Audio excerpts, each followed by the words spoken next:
السلام عليكم ورحمة الله وبركاته، عشاق الساحرة المستديرة في كل مكان.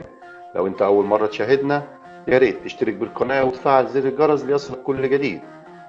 يتصدر محمود كهربا مهاجم النادي الأهلي ومنتخب مصر للمشهد في الوقت الحالي، وذلك بعد خروجه من حسابات السويسري مارسيل كولر المدير الفني للفريق في مواجهة بلدية المحلة في بطولة الدوري الممتاز.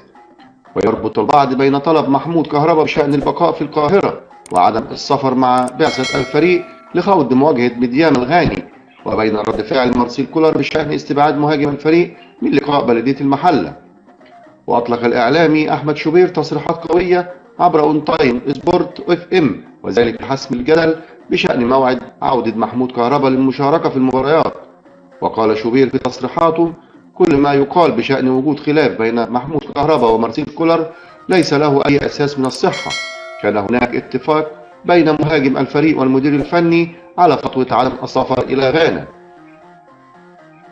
وأوضح: محمود كهربا سوف يعود بشكل طبيعي للمشاركة في المباريات مع النادي الأهلي بداية من لقاء يانج أفريكانز، وسوف يتواجد أيضا بشكل طبيعي في لقاء نهائي كأس مصر ضد نادي الزمالك يوم 8 مارس المقبل في السعودية.